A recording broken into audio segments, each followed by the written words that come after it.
es resolver mediante software analíticamente la ecuación, que se puede ver en el slide siguiente, y nos da este resultado. Y después seguimos con lo que es la solución por el método aproximado de Euler. Y acá tenemos la tabla de valores para el paso 0,02, en donde se ve que ya el error llega a casi el 5% para valores cercanos a 2. ¿Sí? Carlos, una cosita. Yo vi Sí, la presentación que ustedes enviaron. Sería bueno agregarle, acá sí. pegarle al slide la expresión del método, Ok, ¿no? Para que quede, digamos, al lado de la tabla de datos qué es lo que están calculando, o cómo van perfecto, iterando, ¿no? Eh, perfecto. ok. Cuando lo subamos al campus ya lo dejamos con esa corrección. Bueno, acá podemos ver con el paso en 0,01. Si se fijan en el último valor, se reduce a la mitad del error. El anterior había dado alrededor de 5% y acá estamos en 2,5%. Seguimos con el método de Euler centrado. Esto es con paso 0,02. Acá estamos en un 0,5% de error para el 1,92, que fue el último valor que me entró en el slide. Y ahora vamos a ir en el paso 0,01. A ver, ahí está. Que acá nos dio un valor raro. Yo después voy a revisar el Excel para ver si hay algún tipo de error o esto está bien, pero me dio más error que con el paso más grande. Acá cuando plantean el Euler centrado, ¿cómo arrancaron con la aplicación del... A ver si puedo mostrar el Excel. ¿Querés mostrar el Excel para ver? ¿Querés compartir la pantalla? Espérenme un segundito que abro el Excel primero. Porque bueno, básicamente lo que quería preguntarte es que ustedes cuando arrancan, para la primera condición es la condición inicial, ¿no? Y después Sí, la primera aplicación tienen que calcular a través del Euler explícito, estiman un valor siguiente, y después en el tercer valor, que sería el segundo iterado, ahí pueden aplicar el centrado, porque tienen que tomarlo en el paso anterior y el actual. sí, El primero hay que calcularlo por explícito y después empezar a iterar con la fórmula del centrado. Claro, el primer paso, después ya arrancan, después siguen con el centrado. No sé si así lo hicieron y en los dos sí, casos. sí, en Sí, los dos casos lo hicimos así. Ajá. Estoy con un problemita que no puedo abrir el Excel, pero después también subo, si quiere, Gustavo, el Excel al campus también, Bueno, para que, perfecto. para que se pueda... Sí, sí, sería bueno eso. Perfecto. Y así se ven las fórmulas también y demás. No sabía muy bien cómo encarar la presentación porque es mucho dato numérico y en un PPT no se puede mostrar muy bien, pero bueno, Sí. queríamos por lo menos que se vieran los errores en cada uno de los métodos, ¿no? Ujú. Bueno, después seguimos por el método de Euler-Helm, donde acá sí se ve la notoria diferencia, ya con un paso 0,02, que está dando menos de un 0,02% de error para el t igual 1,92. Y Yo por acá, último, Yo acá lo puedo ver hasta 2, ¿no? Me llega a mí hasta 2,07. Ah, perdón. Yo, ahora sí, hasta 2. Yo tenía la barra que me impedía ver el final del PPT. Queda un 0,7%, me parece. 0,07. 0,07%, exactamente.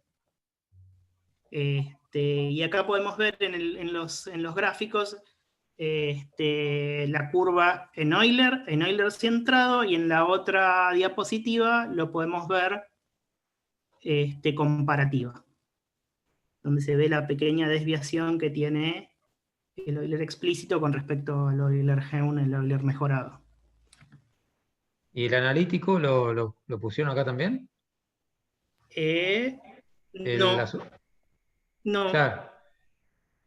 Agréguenle para ver la diferencia entre los métodos numéricos Sí, a las curvas. Acá está bueno verlo acá como pusieron en este caso, por método, sumarle la curva del analítico para ir viendo, comparando cómo, por lo menos visualmente, cómo uno se acerca claro, más a la curva exacta, ¿no?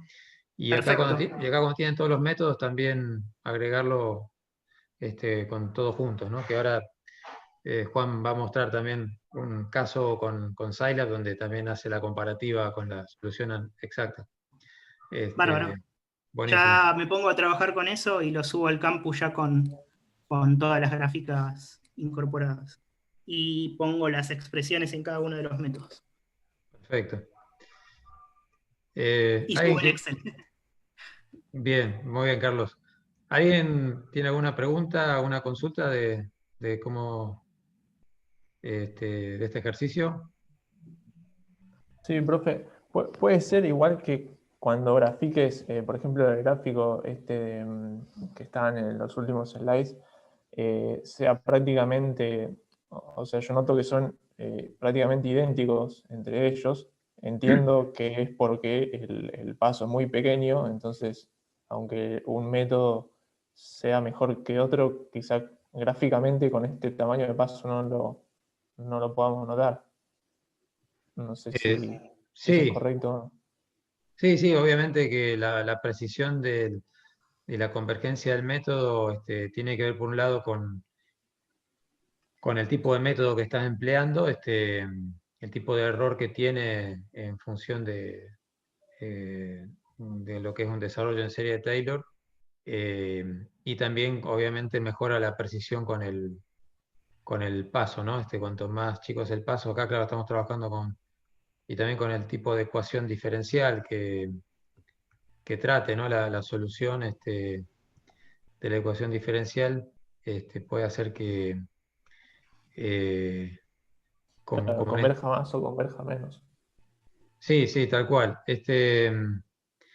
Digamos que el error que se comete, digamos, no haya mucha diferencia entre un método y otro, ¿no? Sí, en este caso, con este paso chico, nosotros lo decimos así chico un poco para, bueno, tratar de incentivarlos a programar y no hacer por ahí cálculos manuales, pero programar fórmulas, pero la verdad que por ahí para apreciar la precisión del método no ayuda mucho, ¿no? Porque quedan con un error muy chiquito y solapan las curvas bastante, pero este, sí, acá lo que se pueden ver, por ejemplo, que el Euler explícito y el centrado tienen un error de truncamiento que es del mismo orden en h cuadrado eh, y en cambio el de Euler G1 está este, en h cubo, ¿no? Tiene en cuenta la derivada tercera en una serie de Taylor, entonces está en un orden de magnitud de mayor precisión. Pero bueno, acá no se aprecia mucho la diferencia por ese tema, acá por el paso. Es Claro, muy lo que chico. podemos hacer, Gustavo, para el año que viene podemos sumar un paso más chico, aparte de estos. En el ejercicio podemos sumar un paso, no sé, de 0,1, como para comparar los métodos, la precisión, ¿no? De cada método. Aparte de estos pasos que son muy chiquititos, ¿no? Sí, tal cual. Para poder compararlo, sí vamos a tener que aumentar el tamaño de paso para ver cómo varía la precisión de un método a otro, ahí se va a apreciar mejor cómo cambia. En los métodos de Euler, de pasar al mejorado, cambia mucho ya. Igual en el cálculo del error ahí lo puedes ver. Cuesta un poco más, pero se ve la diferencia, como decía Carlos. Sí, acá se ve ya en los valores, por ejemplo, el Euler explícito con el paso más grande están en términos de un 5% de error. Y acá para el Euler centrado está en un 0,6% y el mejorado en un 0,7%. Así que hay un cambio para el mismo paso, ¿no? Un cambio notable, prácticamente 10 veces más se disminuye el error. Exacto. Bueno, ¿alguna otra pregunta? ¿Alguna otra duda? Si no, bueno, pasamos. Bueno, muy bien, Carlos. Gracias. Gracias por la explicación. Pasamos al grupo 6.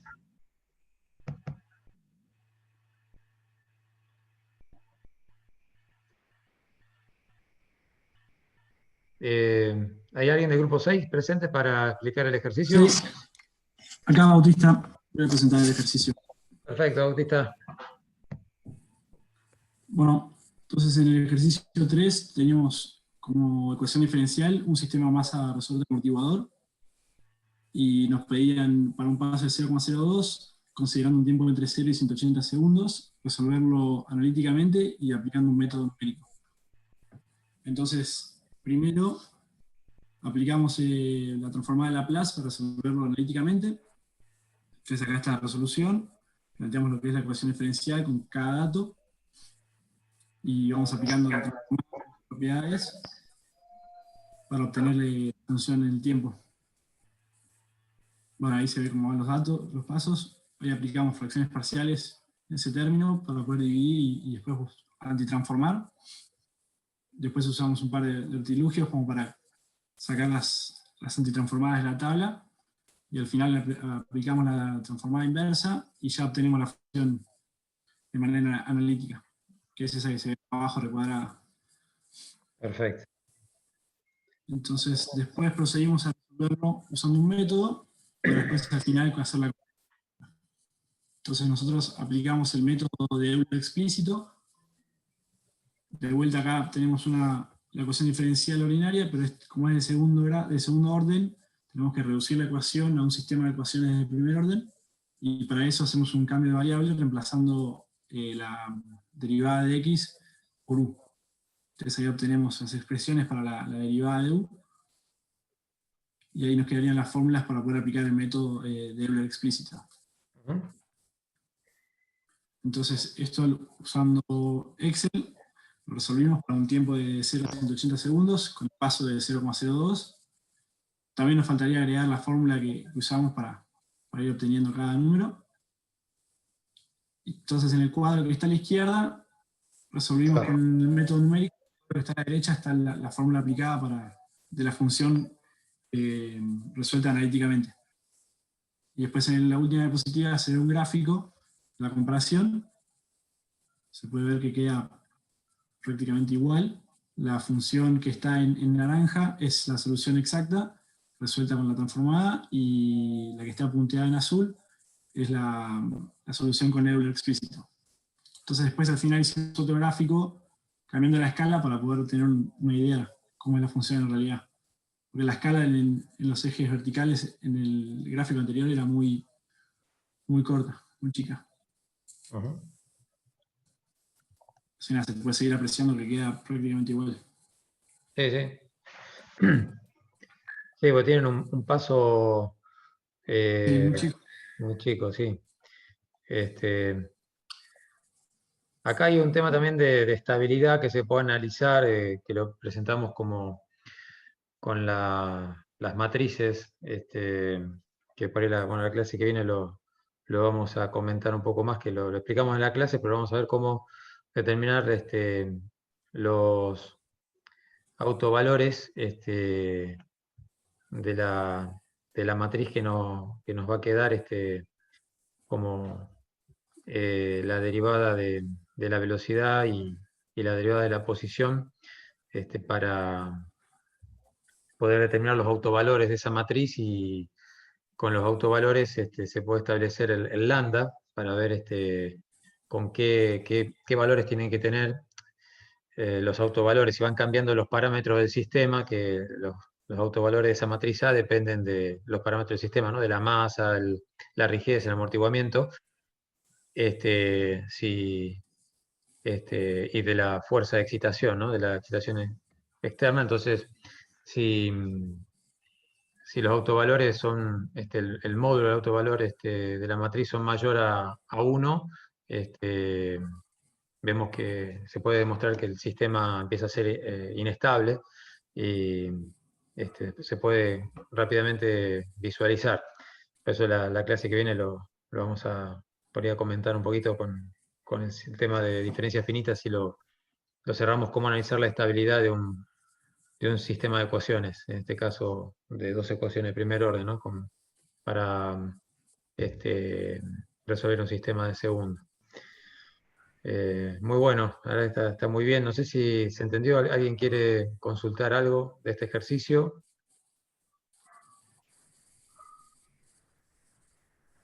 Sí, sería interesante que se saquen todas las dudas sobre este ejercicio, porque es un ejercicio típico que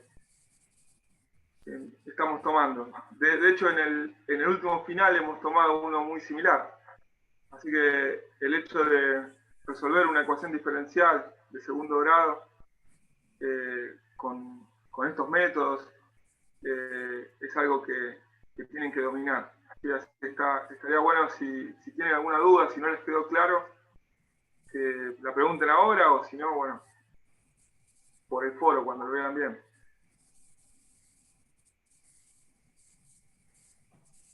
Por mi parte, no. Okay. Yo tengo una consulta. Cuando se plantea el método numérico, ¿cuál es la ecuación a la que se le aplica el método? Bueno, tenemos una Vos, para sí. averiguar el X y otra para averiguar el U. claro, en realidad es averiguar la velocidad y el desplazamiento. Es decir, por ejemplo, acá, que es lo que decía recién Bautista, ¿no? ¿Estaba hablando? Sí. Bautista. Acá cuando calculan la posición, el X, les queda la expresión de un Euler explícito, que sería el X en el tiempo n+1. En el tiempo, sí, n+1 va a ser igual al tiempo, al X en el tiempo n, más el paso por la derivada del desplazamiento, que es la velocidad, ¿no? Entonces acá, en la parte de posición, va a tener el primer valor en 0, son las condiciones iniciales, ¿no? Para el tiempo 0, esto es un dato. La posición y la velocidad son 0, este es un dato de partida que conocemos. Y la fuerza, como depende de una función senoidal, que te depende del tiempo, bueno, también vale 0 para tiempo 0. Después, para el tiempo siguiente, en este caso es 0,02, la posición para este tiempo va a ser la posición inicial más el incremento del h, 0,02, por la derivada del desplazamiento, que sería la velocidad. Sería la velocidad en el tiempo anterior, en el tiempo 0, entonces vale 0, por eso queda todo 0, porque quedaría la posición en el tiempo inicial, que es 0, más h por la velocidad inicial, que es 0, entonces queda 0. Y digamos, la velocidad va a ser igual a, ahí tienen que despejar de la ecuación diferencial, les queda esta expresión que está acá, sería menos B sobre M por U, menos K sobre M por X. Este U en realidad es la la derivada de la posición esta, la velocidad, ¿no es cierto? Y esto sería la aceleración. Acá están despejando la aceleración, que sería U'. Entonces le va a quedar menos B sobre M por U, que es la velocidad, menos K sobre M por X, más, esto también estaría dividido por M, la fuerza, nada más que acá pónganlo también dividido por M, porque la masa divide a todo, ¿eh? Nada más que como Sí, sí, vale 1, queda como 1. vale uno, lo comí. Claro, pero acá en forma simbólica colóquenla porque después se van a confundir. La masa Dale. divide a todo. Y bueno, cuando calculan la velocidad va a ser la velocidad la velocidad inicial más h por la derivada de la velocidad, que es la aceleración, ¿no? Entonces, ahí viene esta expresión, que sería esto que son constantes por la velocidad inicial menos k sobre m por la posición inicial y bueno, por más la fuerza sobre la masa.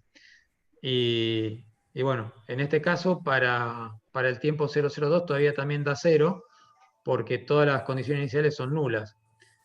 Pero ya la fuerza ya empezó a tomar valor porque ya el tiempo es distinto de 0. Entonces ya para la segunda iteración ya la posición sigue dando 0, pero la velocidad ya empieza a aumentar, ¿ven?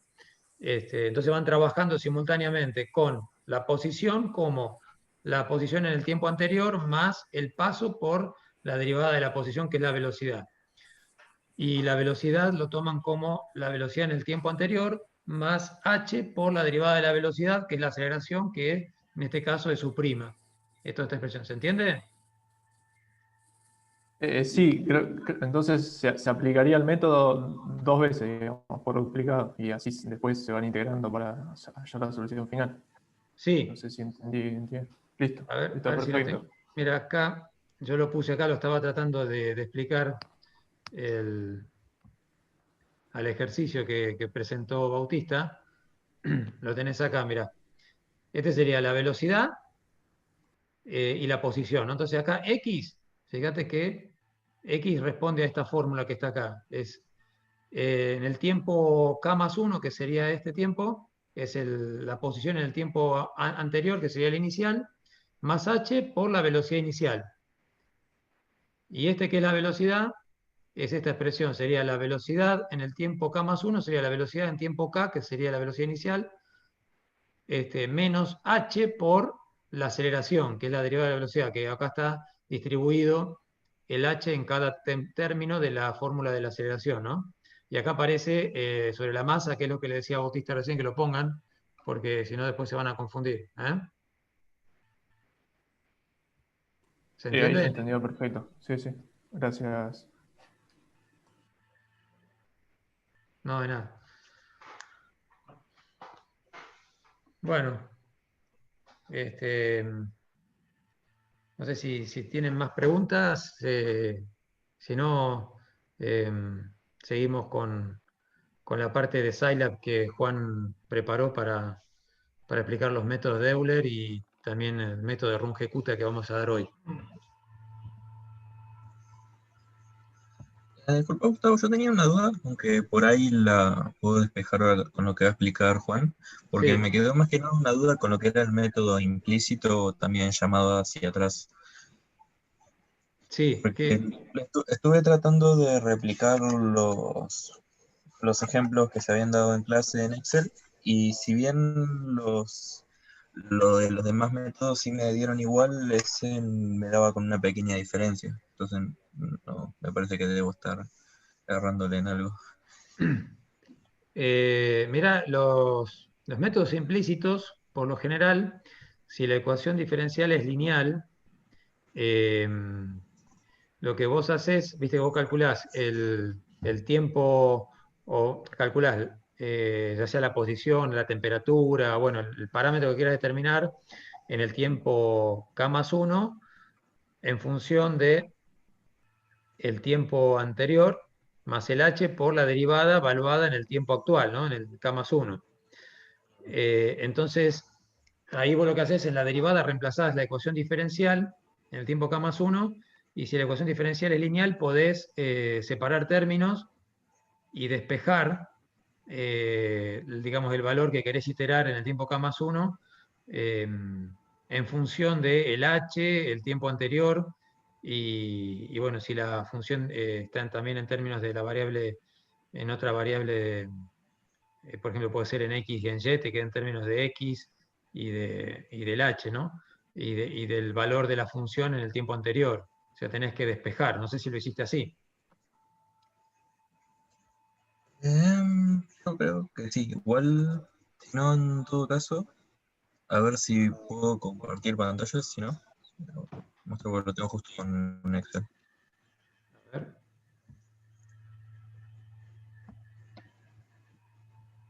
Ahí puedes compartir, a ver.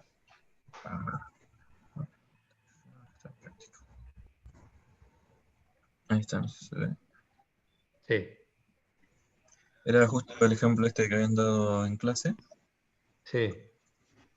Y a mí me estaba dando una pequeña diferencia porque el de la clase, en el... ¿Puedo ver más o menos lo que planteé? Está ahí.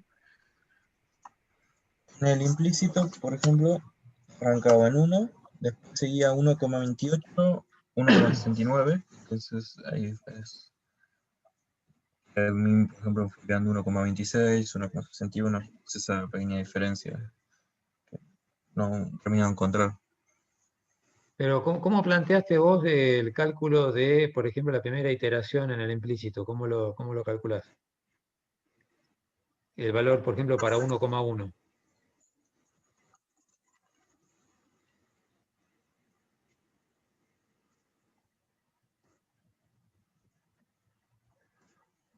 El implícito tenía la primera, Sí, bueno, esa que es la era condición dato, inicial. y ¿Sí? después Ahí, la que le seguía,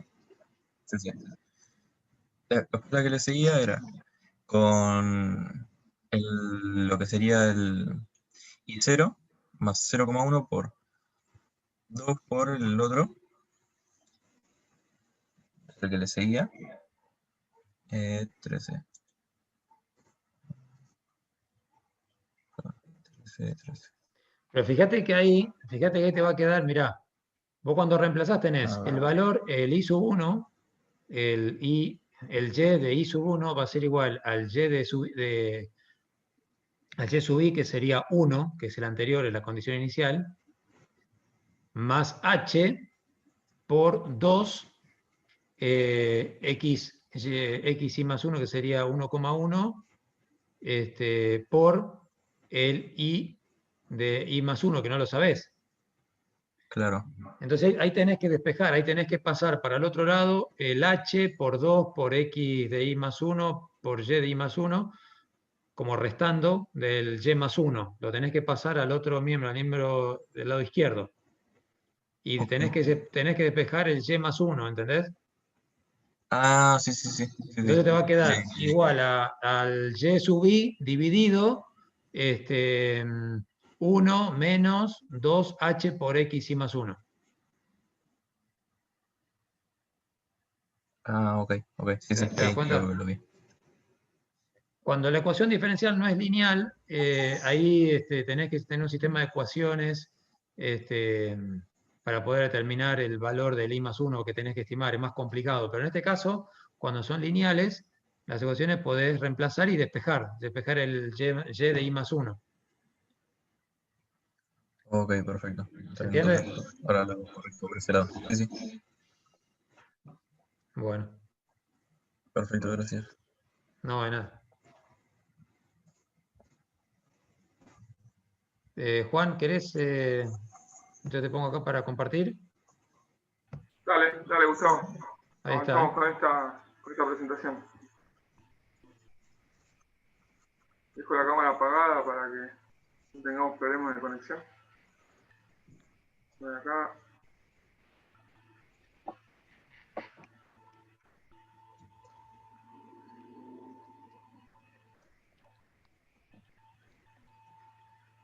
¿Se está viendo ahí?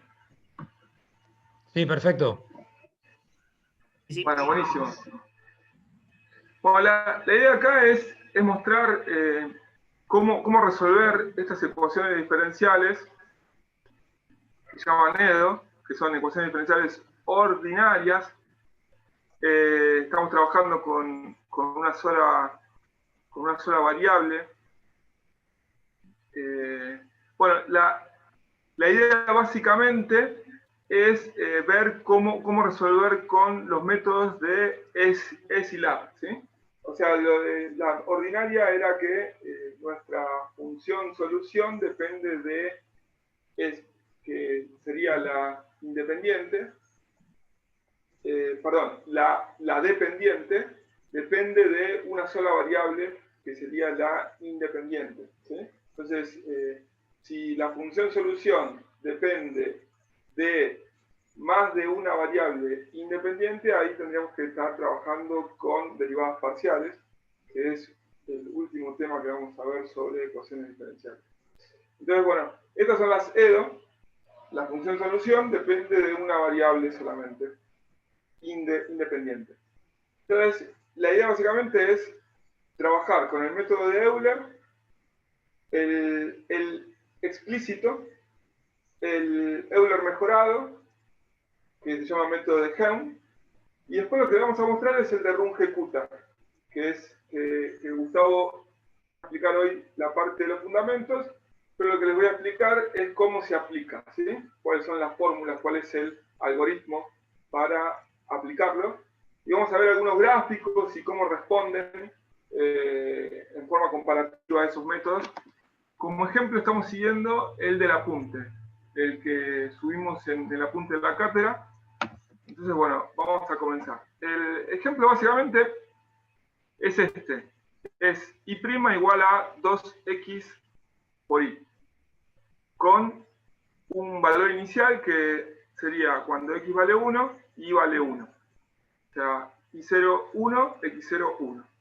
La solución analítica que la podemos hallar con el Wolfram es e a la x cuadrado sobre e. ¿Sí? Eso lo pueden verificar ustedes. La idea entonces es usar un método numérico, que vamos a comenzar con el de Euler, que nos permita poder identificar todos los puntos que hay desde 1 hasta 1,5. ¿Sí? Y bueno, lo que nos pide este ejercicio es comenzar con un paso de 0,1 y después pasar a un paso de 0,05. ¿Sí? Y la idea es aproximar la solución de esa función con un método. Antes de ir a los métodos, lo que les queremos mostrar es que el Scilab tiene una función que se llama ODE, que es para trabajar con las ecuaciones diferenciales ordinarias. Y nosotros básicamente tenemos que, con el comando def, tenemos que crear esa función. Entonces lo que habíamos dicho que el comando def lo definíamos de esta manera. Acá le pusimos i dot es por puntos, ¿sí? Sería la i', que va a depender de una función que depende de x y de y. Y lo que i dot, estamos definiendo acá cuál es la relación entre esas dos variables. Entonces, i dot va a ser 2 por x por y. Entonces, definiéndola de esta manera, nosotros lo que podemos tomar es la función y le colocamos un valor de x y un valor de y, y nos va a representar cuál es la solución de esa función, ¿sí? O sea, vamos a poder expresar f de x y nos va a decir cuál es el valor que obtenemos de acuerdo a los valores que toma x y de acuerdo a los valores que toma y. Entonces, una vez que tenemos definida esa función, definimos las condiciones de valor inicial, como dijimos acá, va a ser i01, x01, y después lo que tenemos que definir, este es un método, si bien es una función que ya viene por parte de matemática, perdón, del Scilab, que nos permite hallar la curva solución, lo que tenemos que hacer, como es un método numérico, vamos a tener que definir un vector de puntos, ¿sí? Que van a ser los que van a estar en el eje de abscisas. Y el vector de puntos lo estamos definiendo acá. Va a comenzar desde 1 hasta 1,5 y va a tener incrementos de 0,05. en este caso lo hemos definido así, pero podemos ponerle el incremento que nosotros querramos. Entonces, una vez que tenemos todo esto definido, tenemos el vector que me va a representar punto a punto en abscisas. Tenemos la condición inicial, el I0 y el X0. El F ya lo vamos a tomar, ya lo va a identificar el comando ODE porque lo definimos acá arriba. Acá pusimos F de XY, hace falta poner F y listo. Y después ponemos plot XY. Entonces vamos a tener un vector de puntos que va a estar vinculado con cada valor que toma X entre 1 y 1.5 con un paso de 0,05. ¿no? Ponemos plot XY y tenemos la función según el comando ODE, ¿sí? Que es un método numérico muy aproximado en donde vamos a poder graficar la expresión de la solución. ¿sí? Lo que no vamos a tener acá es la expresión analítica como nos puede dar el Wolfram. ¿sí? Así que bueno, esto es una de las funciones que ustedes pueden utilizar de forma numérica en el Scilab. Así que bueno, haciendo esto podemos obtener la gráfica de la función solución, ¿sí? Con una aproximación muy importante. Lo que dijimos que esto utiliza métodos de Runge-Kutta de cuarto orden, así que ahora vamos a ver cómo funciona un poquito ese método. Muy bien, entonces lo primero que vamos a hacer, y haciendo un pequeño repaso, es hacer la aproximación de esa función desde el punto 1, 1, que sería x1 y 1, hasta el punto 1, 5 y el valor que nos dé. ¿sí? Entonces vamos a ir desde 1 hasta 1, 5. Y la aproximación que vamos a hacer acá es por el método de Euler, que se acuerdan que van a ser rectas. Comenzamos con una recta tangente, con el valor inicial, y después lo que vamos haciendo es tomar el punto que va a ser el valor aproximado de la función, calculamos la pendiente, definimos otra recta, y así sucesivamente vamos aproximándonos a la curva solución. Básicamente, se arma de esta manera, ustedes ya lo han experimentado con el Excel, pero básicamente lo que nosotros tenemos es que el punto siguiente va a ser de I, va a ser igual a I sub n más h por la derivada en n, que la derivada no es ni más ni menos que la expresión de la función en el punto x y en su aproximación. ¿sí? Así que básicamente lo que armamos es este algoritmo, lo armamos en el Scilab con un ciclo for. Ese ciclo for lo que vamos a hacer primeramente, vamos a ir desde 1 hasta n. N lo definimos así, o sea, definimos el A, que es el extremo izquierdo del intervalo, el B, que es el extremo derecho, y el paso, que lo estamos definiendo nosotros. En este caso lo hacemos con 0,1. Y después acá estamos definiendo las condiciones iniciales. El def, básicamente, ahí hay un micrófono que está abierto, si lo pueden apagar. Ahí está, perfecto. Definimos el def con la expresión de f de xy, que es la derivada de y, que es 2x por y. Entonces, una vez que tenemos definida esta expresión, pasamos con el ciclo for. Y ahí en el ciclo for vamos a comenzar a obtener los puntos que van a dividir el intervalo. ¿sí? Que se van armando así. Partimos del inicial, que es el x0, en este caso sería 1, y le vamos sumando h. Cuando i vale 1, le sumamos h, más 2h, más 3h, más 4h, hasta llegar a n. ¿sí? Al valor del extremo derecho, que sería el valor de b. Entonces lo que hacemos básicamente es con un conditional if, decimos que cuando vale 1, utilizamos las condiciones iniciales y definimos el primer punto, ¿sí?, de i, que va a ser este que está acá. Entonces, y después, cuando i es diferente de 1, quiere decir que estamos avanzando con el ciclo for, vamos a entrar en esta parte donde corresponde a la expresión esta que tenemos acá. Este también corresponde a la expresión, pero lo dividimos porque estamos utilizando las condiciones iniciales del problema, ¿sí? Así que bueno, básicamente después, punto a punto, lo vamos a ir hallando con los valores calculados anteriores, ¿sí? Acá vamos a comenzar con esta parte a partir de i igual 2. Cuando i igual 1, tomamos esta parte. Cuando i igual 2, tomamos esta parte que está acá. Entonces nos queda que IE, que sería el i de Euler, sería el i aproximado de Euler en 2, va a ser igual al i de Euler aproximado en 1, más h por f en x1 por i de Euler aproximado en 1. Y así sucesivamente vamos trabajando con los puntos calculados anteriores, ¿sí?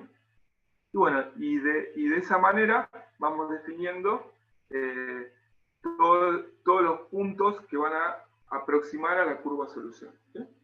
Y bueno, independiente, una vez que ya lo tenemos armado a este programita, lo que le podemos ir cambiando es el paso, ¿sí? Vamos a cambiar el paso 01, 001, 00001, y bueno, tengamos los puntos que tengamos, no es que tenemos que copiar celdas ni nada por el estilo, vamos a obtener la aproximación de manera muy rápida. Solamente tenemos que dedicarle un poquito de tiempo de armar el programita, ¿sí? Y después este programa, si tenemos otra función, ¿sí?, por ejemplo, le damos otra expresión, lo único que tienen que hacer es cambiarlo acá, en esta relación. Y después, bueno, depender cuáles son los puntos extremos del intervalo y el valor de h. Vamos cambiando eso y lo vamos adaptando para cualquier problema que nos pueda tocar. Bueno, este sería una aplicación del método de Euler programándolo en ECILAB, ¿sí? Y acá obtenemos las gráficas. Si lo hacemos con 0,1, fíjense que la solución exacta, perdón, acá podemos obtener la solución exacta, que básicamente es la expresión analítica que le fuimos dando cuánto valen los puntos en cada uno de los puntos en que dividimos el intervalo, ¿sí?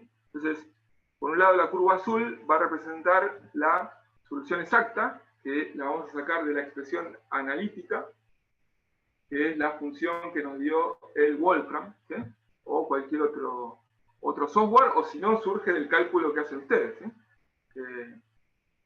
Y vemos que con 0,1 tenemos este nivel de aproximación, y con 0,05 reducimos el paso, y ya la curva de Euler, la curva aproximada de Euler, ya se va pareciendo un poquito más a la solución exacta, ¿sí? Y bueno, a medida que vamos aumentando, que vamos reduciendo ese paso, nos vamos a ir aproximando cada vez más. Muy bien, entonces, ¿alguna duda con respecto a esto, de cómo se arma el ciclo for, cómo armamos esta expresión acá en la parte de programación, cómo funciona el if, el else? ¿Alguna duda de esta expresión de este programita que está acá? Después lo vamos a ver funcionando en el Scilab, ¿sí? Pero quería saber a ver si había alguna duda, alguna consulta hasta acá, como para continuar con los otros métodos.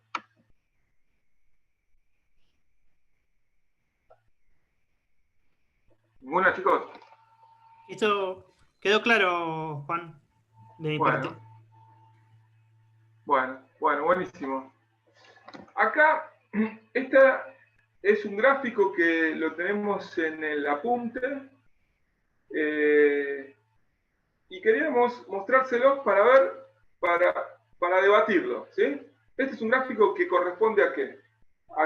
¿A qué método numérico corresponde este Euler gráfico? mejorado. Al Euler mejorado.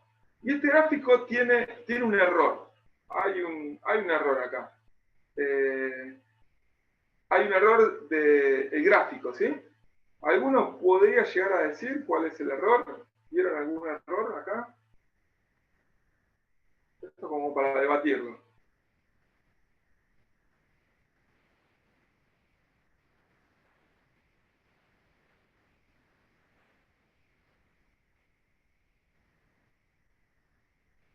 Fíjese cómo...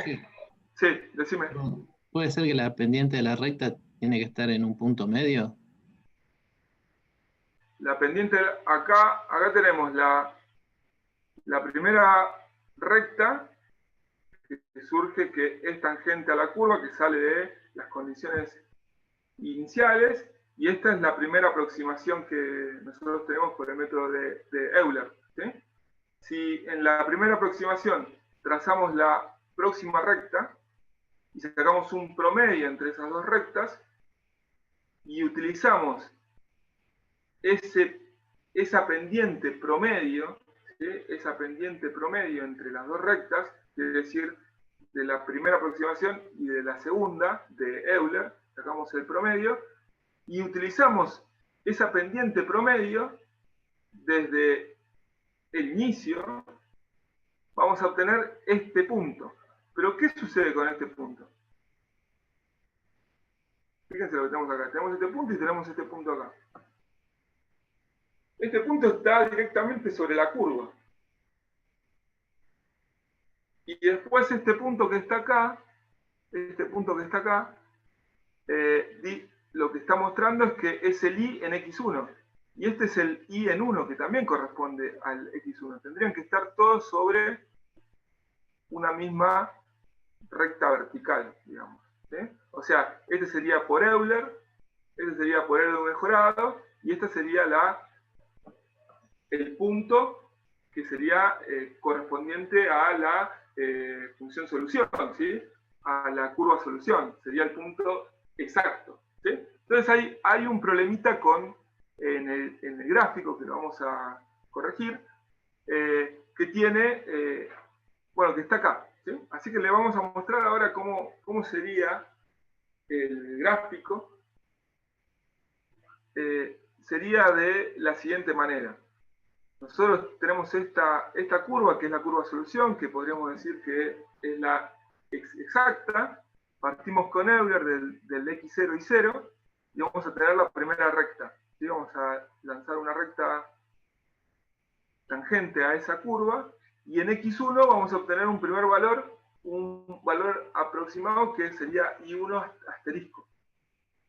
Ese valor i1 asterisco sería el valor aproximado que nos provee el método de Euler.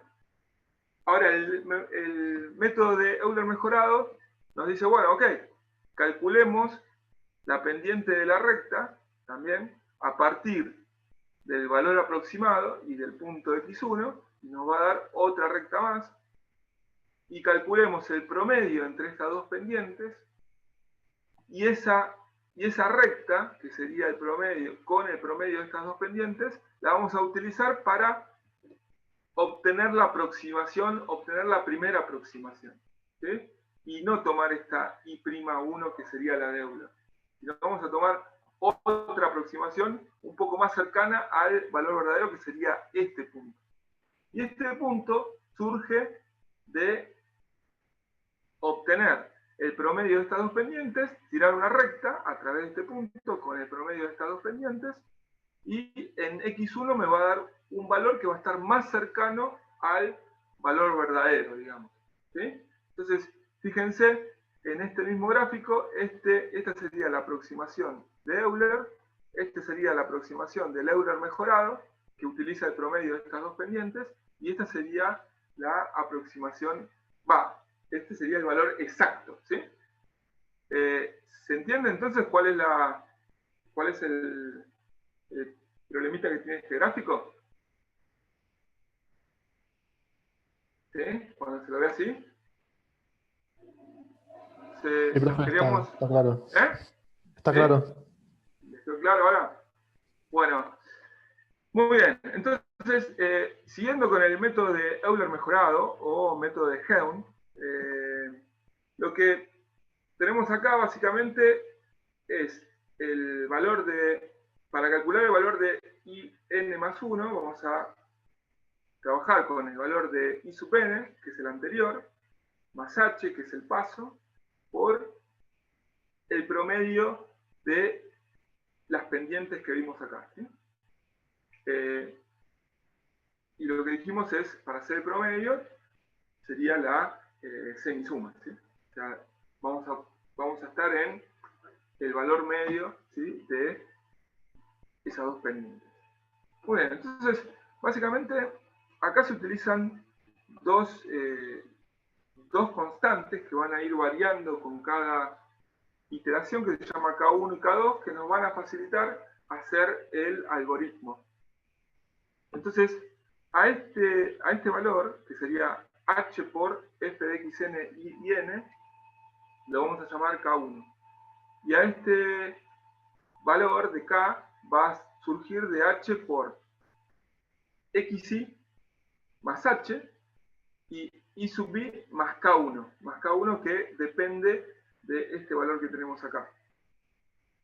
De esta manera, fíjense cómo queda, que acá tenemos el I asterisco de n más 1, que no es ni más ni menos que I sub n más h por f de xn e y n. ¿Ok? Una vez que lo armamos de esta manera, obtenemos K1 y K2, lo que podemos obtener son los diferentes valores de I en forma iterativa, ¿sí? Entonces, decimos que I o Y de I más 1 va a ser igual a Y de I más un medio del promedio de K1 más K2, que sería el promedio de las pendientes. Acá estaría multiplicado por H, pero como K1 y K2 estamos colocando ya el valor de H, directamente hacemos la semisuma de K1 más K2. Y una vez que lo tenemos armado de esta manera, a el algoritmo, pasamos al Scilab y todo hasta acá es exactamente igual, donde tenemos que definir la función, que en este caso era 2x por i, esto va a ser el valor de i', y armamos el ciclo for. El ciclo for va a ir desde 1 hasta n, que n va a estar definido por el paso que nosotros demos. A medida que hacemos pasos cada vez más chicos, el valor de n se va a ir incrementando. Y partimos de la misma manera, con un condicional. Cuando i vale 1, ahí es donde utilizamos todos los valores que tienen que ver con las condiciones de inicio de esta aproximación. Y calculamos el valor de K1 en 1, digamos K2 en 1 también, porque acá el if lo que me dice es si i vale 1, que es el primer ciclo del ciclo for, vamos a obtener el h va a ser de f de x0 y 0, ¿sí? Y fíjense, estamos calculando acá el K1. Y el K2 va a ser h por la función, que es la que estamos definiendo acá, donde x sub i, que va a ser de 1, va a ser el x1, va a estar dado en, y después el valor de i va a ser i0 más K1 en i, que va a ser K1, que es el que calculamos acá, ¿sí? Fíjense que es exactamente la misma expresión tomada para los valores iniciales, ¿sí? Acá, esto sería en 0, sería x0 más h, y fíjense que acá pusimos xi, pero xi como en i vale 1, sería i por h, sería x0 más h. O sea que acá podríamos haber puesto x0 más h, o pusimos xi, ¿sí?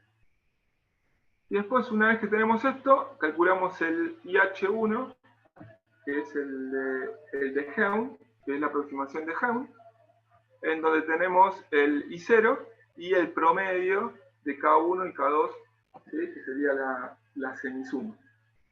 Una vez que pasamos del primer valor de I, que contempla las condiciones iniciales. Después el condicional nos va a pasar a esta parte que tenemos acá, donde vamos a tomar los valores de K1 en el segundo ciclo, que va a ser K1, 2, K2, 2, y vamos a obtener los valores de I en el 2, el 3, el 4, el 5, dependiendo de los valores de I que vamos tomando, ¿sí? Por ejemplo, cuando I tome el valor 2, acá vamos a tener 2 menos 1 sería X en 1. Y X en 1 sería básicamente X0 más H, ¿sí? Y acá sería IH, que es la primera aproximación, en 1, que se obtiene de esta parte que tenemos acá. Entonces, el valor de IH, que es la aproximación por el método de Helm, lo vamos calculando con el IH anterior más el promedio de K1 y K2 que fuimos calculando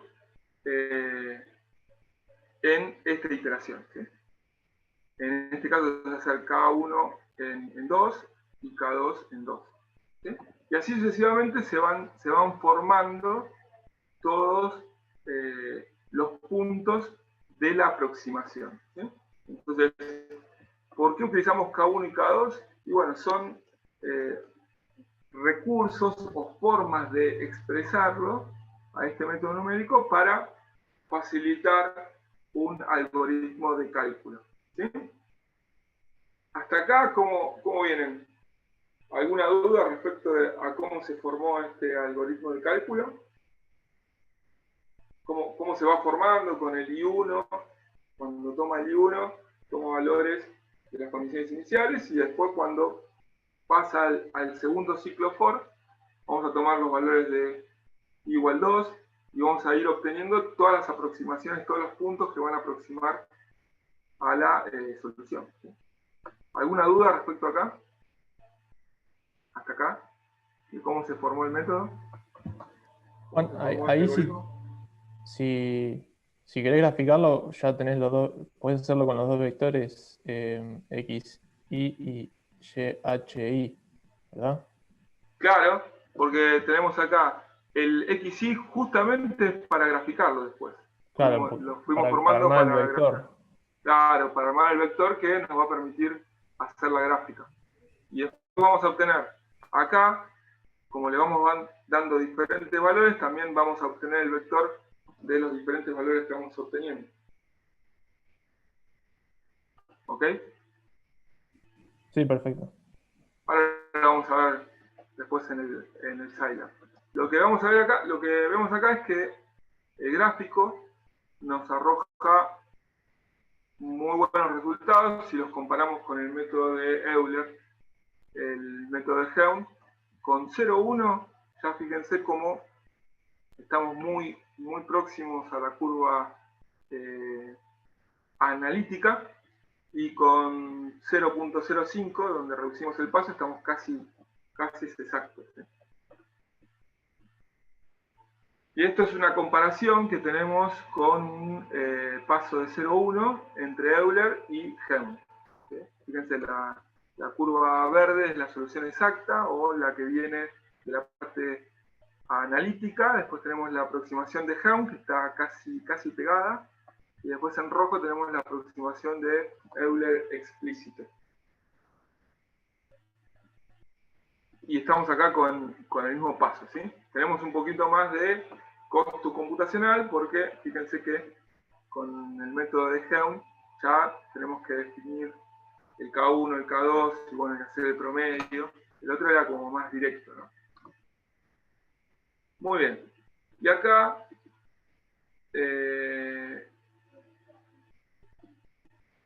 método de Euler y método de Helm. Y acá hicimos un método de... Si esto no es una comparación, sino es el método de Helm. Permítanme corregir. Acá. Es el método de Helm. Y acá extendimos un poquito el intervalo, pasamos de A1 a B3 como como valor final, y pusimos un paso un poquito más grande de 0,2, nos pedían con 0,1, hicimos 0,2, para ver cómo se comportaba el método, y vemos acá que, bueno, si extendemos para esta función, que es una exponencial que depende de x al cuadrado, una exponencial que se va muy rápido, tiene una pendiente que es muy creciente, vemos que el método, bueno, la tiende a seguir muy bien hasta 1,5, que ahí habíamos visto por acá. Fíjense que los valores que estamos tomando acá son de 3000, tendríamos que, para analizar esta parte, tendríamos que tener una escala un poquito más chica, pero fíjense acá, cuando nos acercamos a 3, donde la pendiente ya es bastante importante, la aproximación de Geum tiende a seguirla, pero bueno, se van viendo diferencias, ¿sí? Que con el método de Runge-Kutta,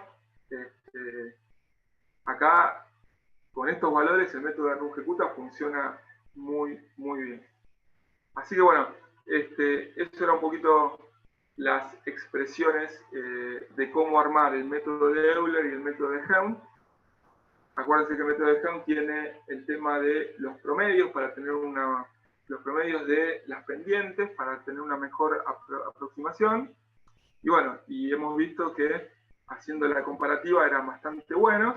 Ahora, si nos extendíamos un poquito más y trabajamos con el método de Geum y agrandábamos un poquito el paso, ahí vemos que el método está teniendo diferencias cuando nos pasamos de ese entorno que vimos en el ejercicio, ¿no?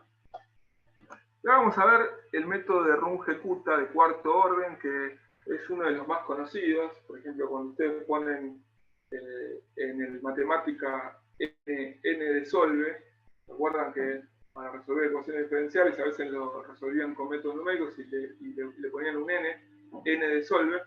Bueno, lo que hace el matemática básicamente es trabajar con este método, con el método de Runge-Kutta de cuarto orden, y lo que hace básicamente es, así como hicimos con el método de Geum, trabaja en vez de con dos constantes, trabaja con 4, ¿sí? Y bueno, y acá les muestro un poquito cómo es el algoritmo, pero básicamente, ¿se acuerdan que el método de Geum tenía un promedio de 2 pendientes? Bueno, acá estaríamos haciendo un promedio, una especie de promedio, con 4 constantes, ¿sí? Que esas constantes van variando a medida que vamos avanzando con esa aproximación. No son constantes que valen siempre lo mismo, ¿sí? Sino que van dependiendo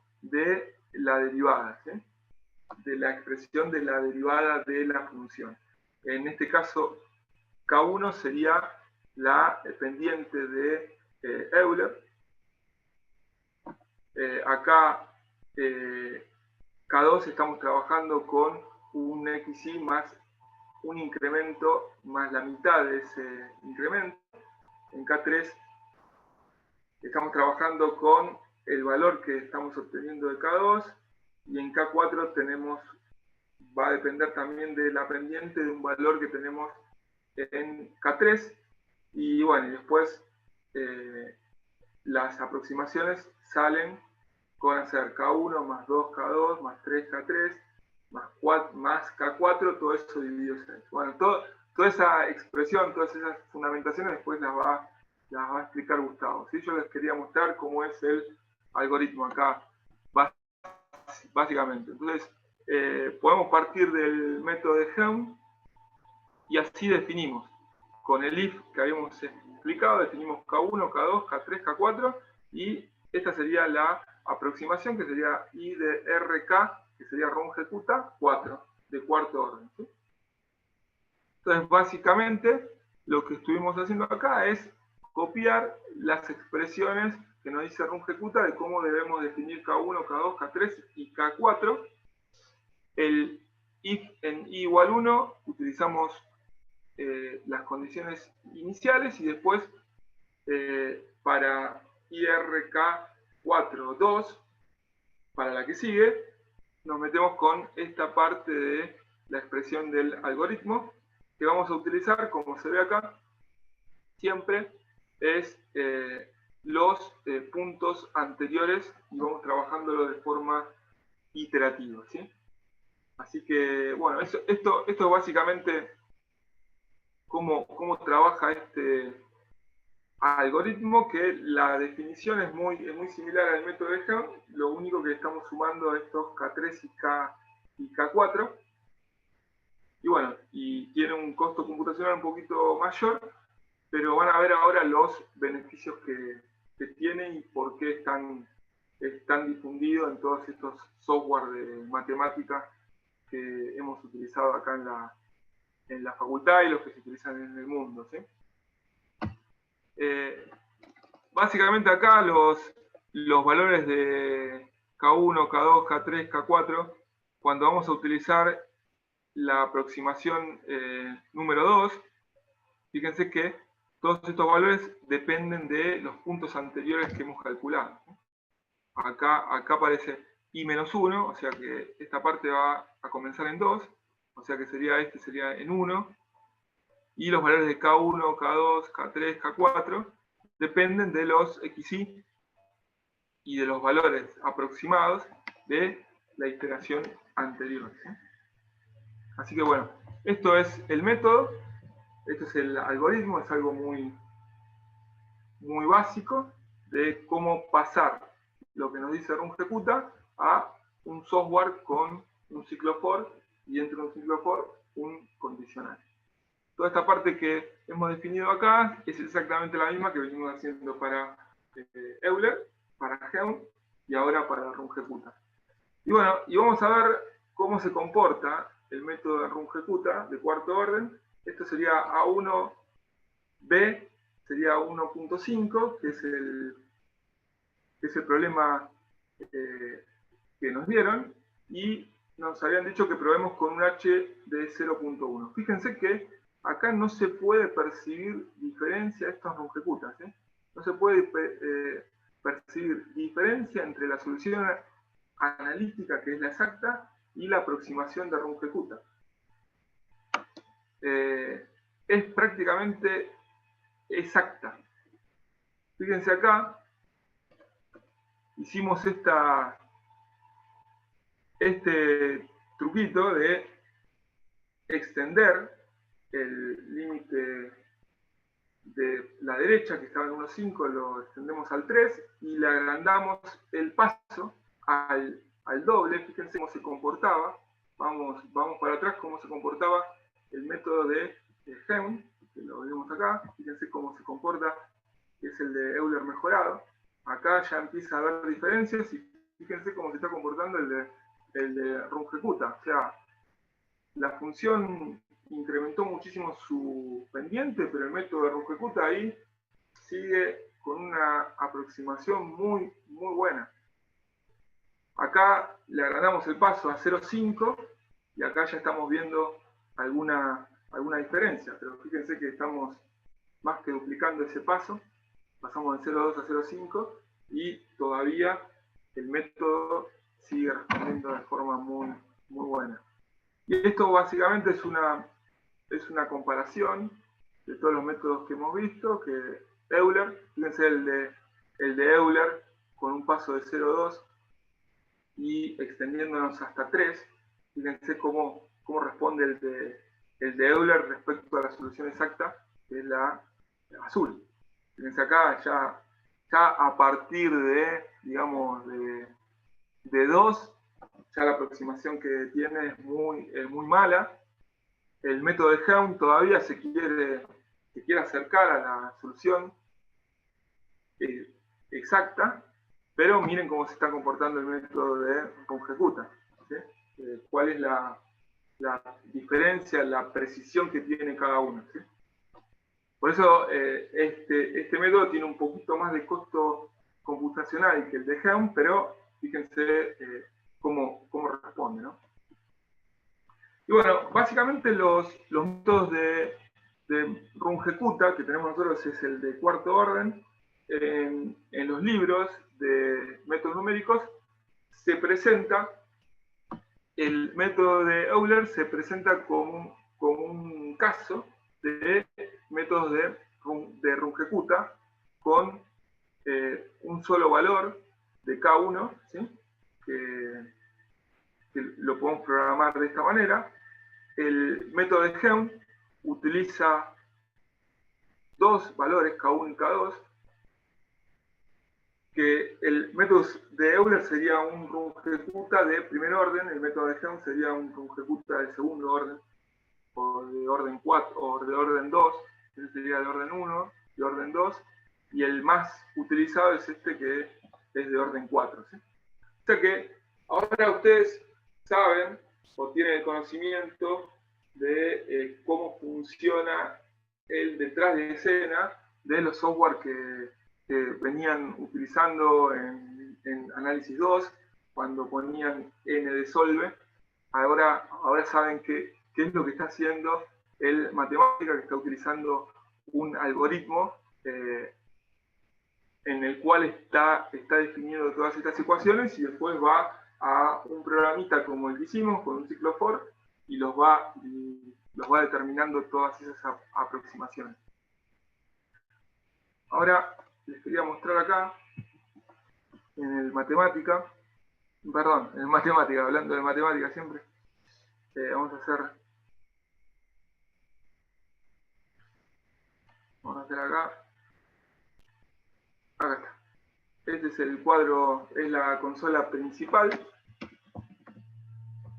Nosotros lo que tenemos acá son, si trabajamos con el Scilab, a medida que vamos corriendo diferentes programitas, vamos aportando variables. Y esas variables van tomando datos. Entonces, lo que nos conviene hacer siempre, antes de correr ningún cálculo, nos conviene hacer un clear. Si ponemos clear entre paréntesis vacío, lo que nos va a hacer es limpiar, nos limpia todas las variables que van quedando y que vamos utilizando. Así no hay ningún conflicto con las nuevas que vamos a ir creando. Entonces, básicamente, acá tenemos un programita, que esto se lo vamos a compartir, donde colocamos el método de Euler con el ciclo for, tal cual lo hemos definido. Después colocamos el método de Helm o de Euler mejorado, y después utilizamos el método de Runge-Kutta de cuarto orden, y lo hemos definido también de esta manera como lo hemos explicado. Después, fíjense que este x sub i es el valor de cómo fuimos subdividiendo el intervalo, y nos da los puntos internos de ese intervalo, que después nos permite crear un vector como para poderlo graficar. ¿Sí? Entonces acá, una vez que fuimos definiendo esos puntos, creamos un vector, y lo único que le seleccionamos a ese vector es el primer punto, porque fíjense que los ciclos que tenemos acá comienzan desde igual 1.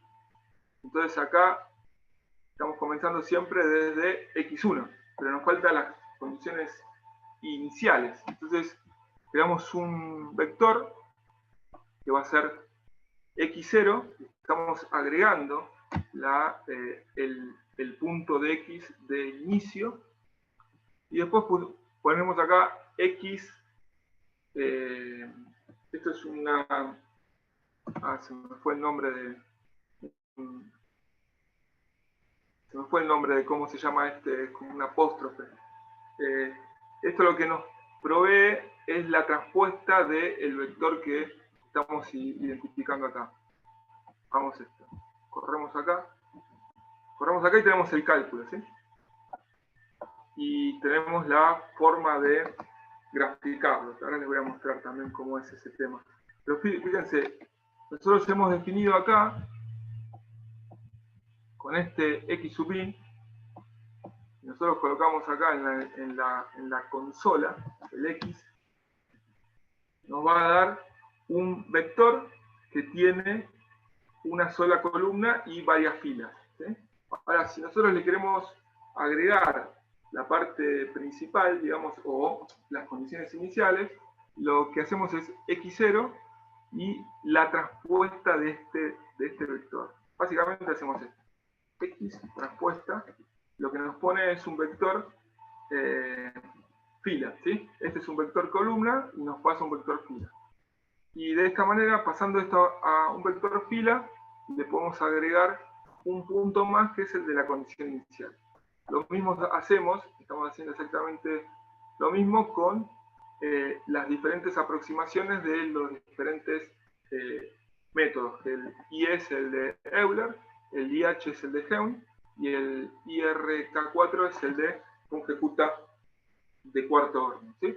Así que con esto, lo que vamos agregándoles es a las diferentes aproximaciones, les vamos agregando las condiciones iniciales, que para todos los métodos son los mismos, y de esa manera vamos a utilizar esto como para graficarlo, ¿sí? Por otro lado, estamos definiendo con el def, estamos definiendo la expresión analítica, que es la que sacamos del Wolfram, ¿sí? O la que calculamos nosotros en forma analítica, que esta va a ser la solución exacta. Y después hacemos un plot, ¿sí? Ahora les muestro un poquito cómo es el tema del plot. Vamos acá está. Básicamente esto es lo que les estaba explicando, un poquito más grande. Esta sería el X de abscisa, o sea, esto me va a dar los puntos de abscisas en que nosotros vamos a tomarlo después para hacer la gráfica.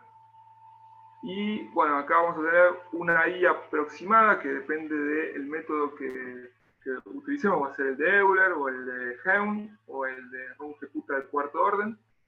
Acá es la definición, estamos definiendo la función de la solución analítica, que esta expresión la vamos a sacar de matemática, como les habíamos dicho, y después estamos haciendo un plot, y estamos poniendo el vector de X de abscisas, que me da los puntos de X, en que subdividimos el intervalo que sale de acá, que lo genera el ciclo for, y le estamos sumando la condición inicial, y después este es el I-aprox, que el I-aprox no es ni más ni menos que los valores aproximados que obtengo del ciclo for, más sumándole el punto de inicio.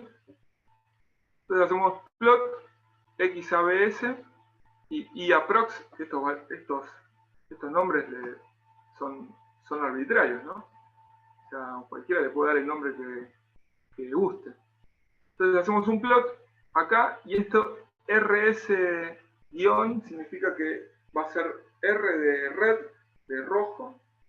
S es que en cada punto que yo estoy graficando le va a asignar un cuadradito, y el guión, que va a ser un cuadradito seguido de una línea. Hasta el otro punto va a seguir una línea. Esta parte es el XABS y este es el I de XABS, que el I de XABS sale de acá. De acá, que es la solución analítica, que no es ni más ni menos que los valores que toma la solución analítica en los diferentes puntos del vector, que me va a definir los puntos en que subdividimos ese intervalo. De esa manera lo estamos graficando. El B es de blue, de color azul, y bueno, si lo colocamos así, colocamos los dos plots uno abajo del otro, podemos decir el X-label es lo que estamos indicando cuál es la abscisa, ¿sí? Le damos un nombre. El I-label estamos dándole un nombre al gráfico de ordenadas, y después le podemos colocar una leyenda que es dentro del mismo gráfico. Decimos cuál es el nombre de cada gráfico, y después le podemos dar un título, le podemos poner el cálculo avanzado 2020, ¿sí? Y el X-grid es que estamos prendiendo la grilla y que estamos viendo ese cuadriculado, ¿sí? Así que cuando lo vemos acá, si nos fijamos, fíjense que estos son los cuadraditos que les les estaba indicando, y pusimos un S guión medio, quiere decir que de cuadradito va a salir con una línea hacia el otro cuadradito. Y bueno, los cuadraditos lo que nos genera acá son las aproximaciones, son los puntos en los que estamos aproximando los diferentes valores. Y bueno, estas serían las leyendas, ¿sí?, que estamos colocando para facilitar la interpretación del gráfico. Este es el título y esto es el X-label, y el Y-label lo estamos definiendo de esa manera, ¿sí? Así que bueno, hasta acá. Más o menos, ¿les quedó claro cómo es el algoritmo? Esto igual se los voy a pasar. O sea, la idea es que ustedes, a partir del algoritmo que les facilitamos nosotros, lo puedan abrir y le puedan cambiar las expresiones y los límites de los intervalos, los valores de paso, y lo puedan usar como un software, como una herramienta más para manejar los ejercicios que les vamos dando nosotros de métodos numéricos, ¿sí?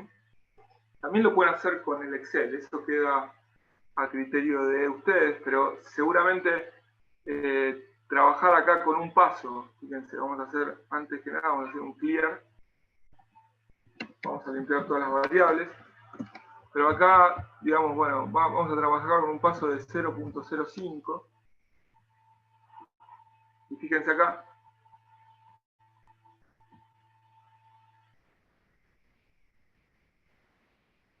vamos a sacar esta expresión acá, ahora está, vamos a poner un clear, y vamos a poner un paso de 0.05, y fíjense qué fácil que es, una vez que tenemos el software armado, cómo le vamos a poder incrementar los pasos, y cómo vamos a poder ir viendo cómo se van comportando las diferentes aproximaciones, ¿eh? Esto sí, por ahí lo queremos hacer con el Excel, por ahí tiene un poco más de dificultad, tenemos que agregar más filas.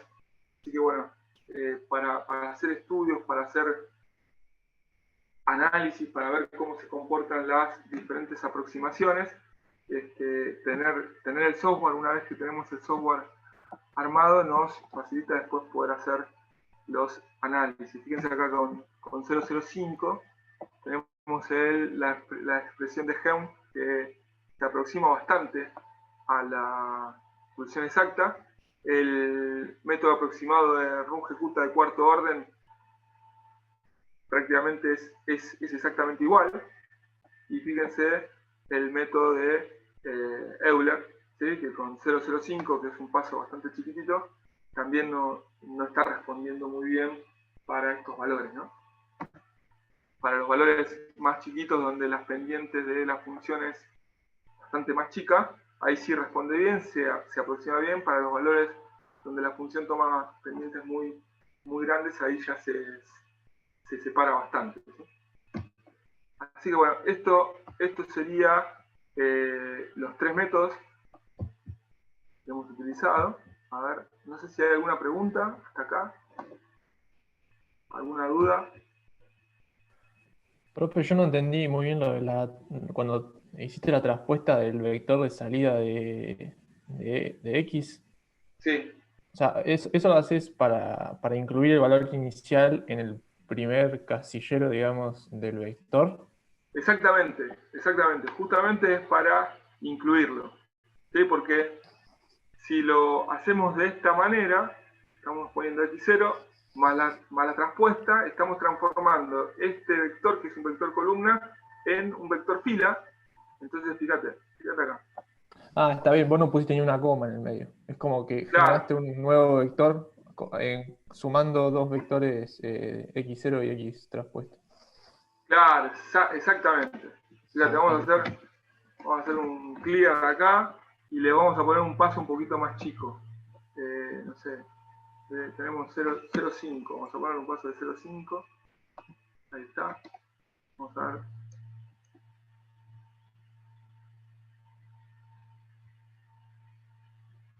Lo que hacemos un clear acá como para limpiar todo lo anterior. Vamos a clear acá, ponemos un paso de 0.5 y obtenemos esto. ¿Ven? Ven que es un paso bastante importante. El valor de x que nosotros tenemos, que es el que se genera acá en el ciclo for, es este. Está en 1, 5, 2, 2, 5 y 3. Fíjense que falta el 1. Entonces, para incluir el 1, que es la condición inicial, hacemos esto. Fíjense que acá tenemos x, hacemos la transpuesta, y si lo hacemos de esta manera, x ABS, para incluir el primer punto, queda x0 más la transpuesta. Estamos colocando acá un vector fila. Y fíjense acá, si ponemos x ABS, fíjense que es un vector fila que incluye la condición inicial. Y esto después es el que utilizamos, este vector es el que utilizamos para hacer la gráfica, ¿sí? Solamente es para hacer eso. ¿Se entendió ahí? Sí, sí, perfecto. Gracias. No, por favor. ¿Alguna duda? ¿Alguna duda más? Esto se aprende siempre probando, viendo.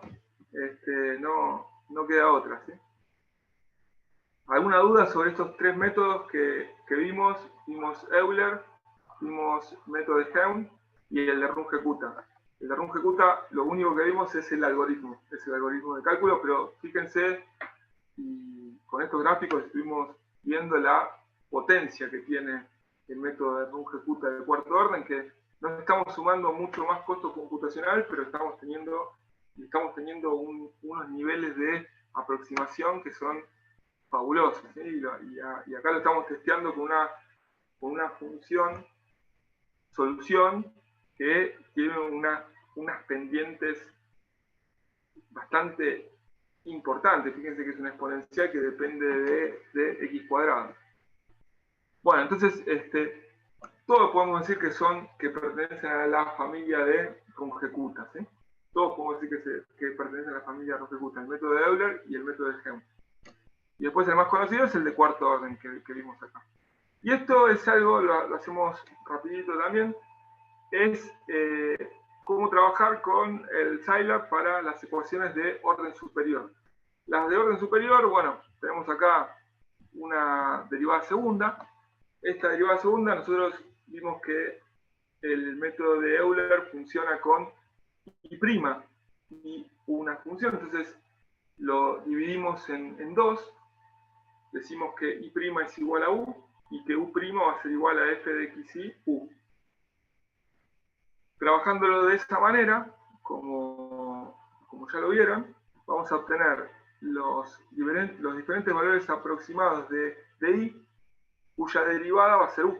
Entonces, de esta manera armamos la recta que va a surgir del método de Euler explícito y nos va dando las diferentes aproximaciones. Y por otro lado, teniendo U', teniendo la función que me da U' que va a depender de U, armamos la otra recta que nos va a dar la aproximación de Euler de U, que U no es ni más ni menos que la derivada de I. Entonces, con esta expresión y con estos valores de condiciones iniciales, tenemos que x es igual a 0 y y es igual a 1.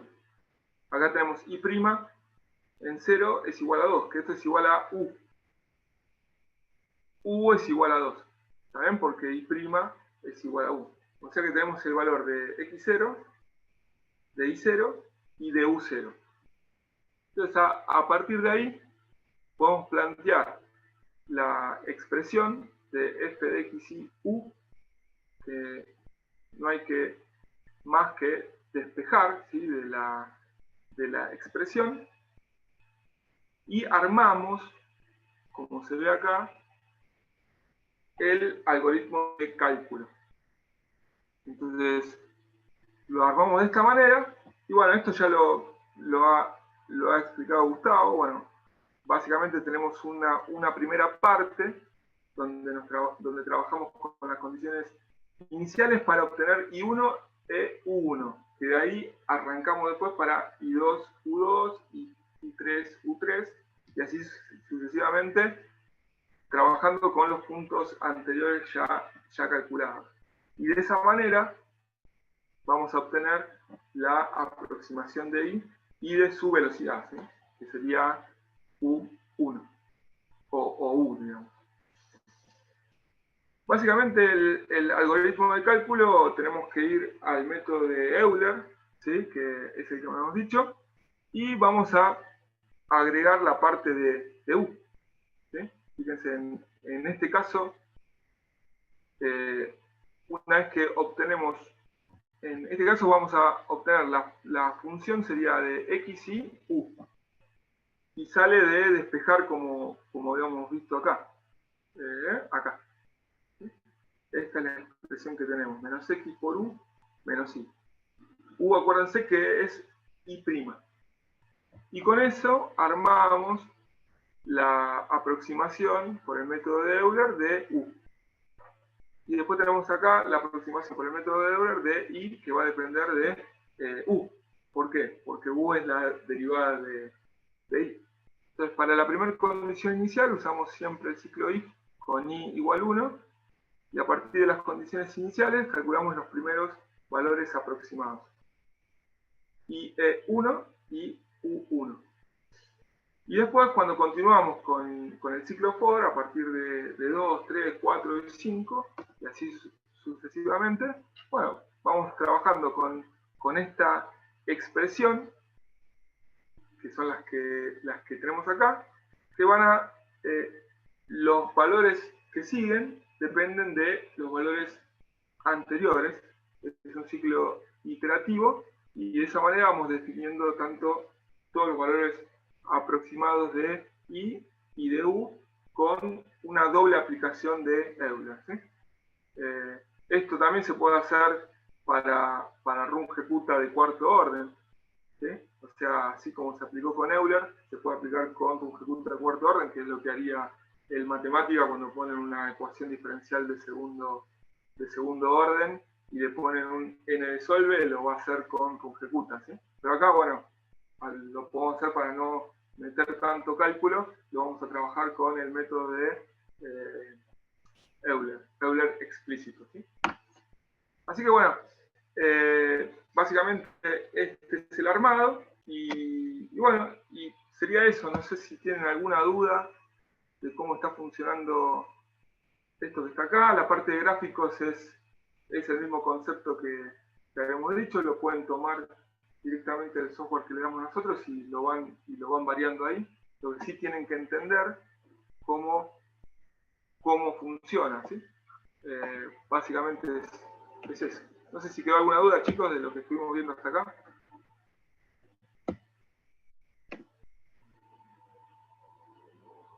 ¿Les quedó claro?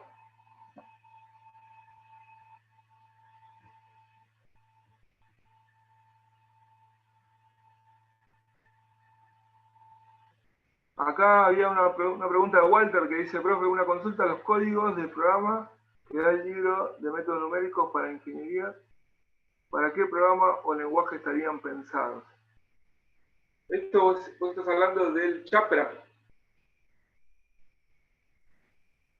Walter, ¿estás hablando del Chapra que están ahí? Sí, está bien. Sí, el Chapra utiliza MATLAB, también programación en Excel, y otro paquete que es IMSL, que es un código parecido puede ser un Visual Basic, un C++, ahora lo estaba mirando un poco, porque compara mucho MATLAB también con programación en Excel, y otro código que le llama pseudocódigo, que lo estoy tratando de ver cuál es, en qué lenguaje sería, pero parece un C++ o algo así. Bueno, lo que es MATLAB es exactamente lo mismo que Scilab, ¿sí? Lo que es esa parte de MATLAB que dan es lo mismo que Scilab. Es prácticamente lo mismo. Hay algunas diferencias con las constantes, ¿sí? Pero es prácticamente lo mismo. Bueno, y los que estuvieron los que estuvieron trabajando para el armado con el Excel, ven, en el caso de Carlos, que estuve armando ahí con el Excel, ves la simplificación, tomás noción de la simplificación que es trabajar ya con el software ya hecho. Sí, es notable lo que simplifica. Se ve clarito. Porque seguramente tuviste que pedalear, ¿no? Para agregar filas y todo eso. Claro. Sí, para hacer el cálculo iterativo, digamos, en cada fila había que pedalear un poco, pero bueno, quedó, pero esto es evidentemente mucho más fácil. Claro, bueno, está bueno que vean los dos métodos, también que se puede hacer por Excel y todo eso, pero bueno, cuando estamos trabajando con muchos datos, con mucha información, ahí ya no nos queda otra que ir a los software, ¿no? O sea, no podemos trabajar con 10.000 filas en un Excel. Así que, bueno, eso era un poquito más. Si son 100, no sé, 50, 100, 200, bueno, por ahí podemos hacerlo con el Excel. Ahora, si son 10.000 filas que tenemos que trabajar, ya tenemos que trabajar con software. No nos queda otra, pues sería extremadamente engorroso hacerlo con Excel. Así que bueno, Gustavo, quedó un poquito tiempo. No hay problema. La parte esta que queda de Runge-Kutta es rapidita, ya con lo que vos explicaste, aclaraste bastante. Lo mío va a ser rapidito para no terminar de cansar los chicos con la teoría, pero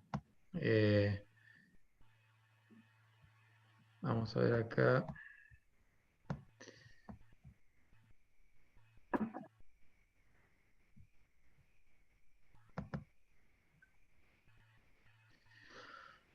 Bueno, en función de lo que estuvo comentando Juan sobre el tema del método Runge-Kutta, nada más un poquito de historia, de comentar quiénes eran Runge y Kutta. Fueron dos investigadores alemanes que bueno, estuvieron trabajando en el siglo pasado en el tema de la solución aproximada de ecuaciones diferenciales y bueno, plantearon estos métodos que se conocen como métodos de Runge-Kutta.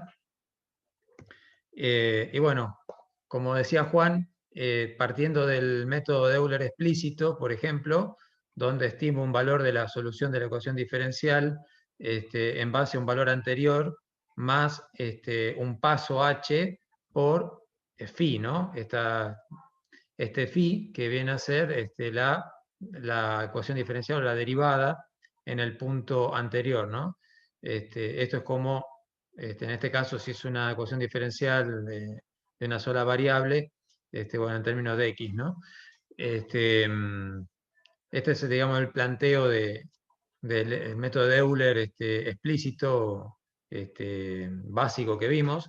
Y bueno, Runge-Kutta proponen reemplazar este incremento, phi, por esta sumatoria de constantes, A1 por K1 más A2 por K2, y así sucesivamente, ¿no? Que a medida que vamos agregando términos, los métodos van aumentando su orden, ¿no? Si tengo solamente, como decía Juan recién, solamente el primer término, se considera un Runge-Kutta de primer orden, que sería el Euler básico. Si considero dos términos, es equiparable a un Euler mejorado, y así van aumentando, que vendría a ser un segundo orden, y así van aumentando los métodos su orden, y eso involucra también una mayor precisión en la estimación de la solución numérica de la ecuación diferencial, ¿no? Bueno, acá está la expresión de los K, como mostró Juan también, que dependen de... acá en vez de tener un X, es un T, estamos considerando una ecuación diferencial donde la variable independiente es el tiempo y la dependiente es Y.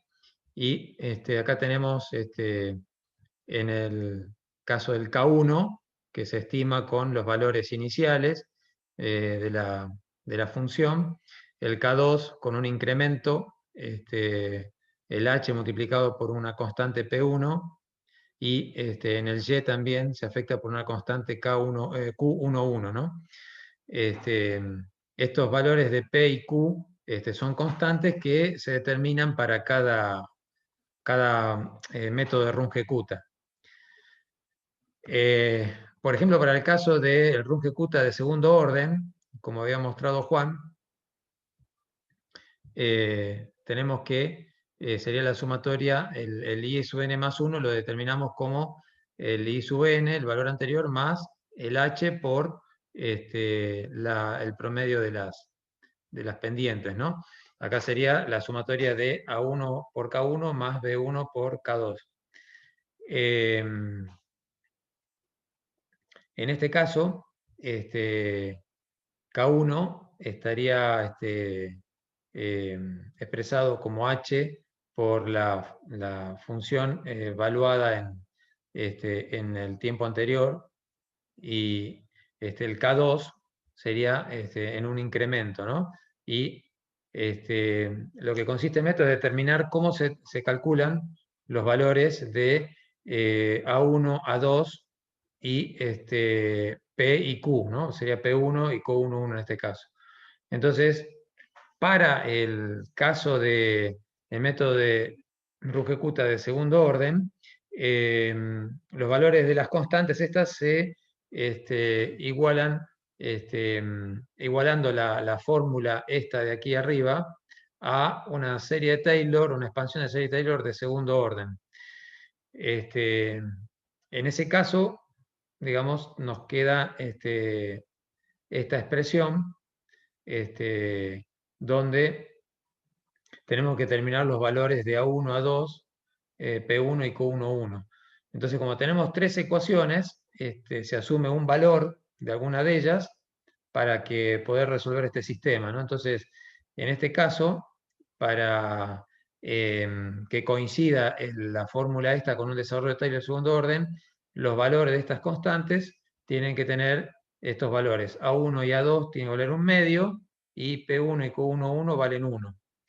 Esto, bueno, es un desarrollo que nosotros acá no lo vemos, digamos, cómo lo obtuvieron Runge y Kutta, pero bueno, lo que hacemos es explicar en base a qué obtuvieron los valores de estas constantes y cómo expresan la formulación de cada uno de sus métodos, ¿no?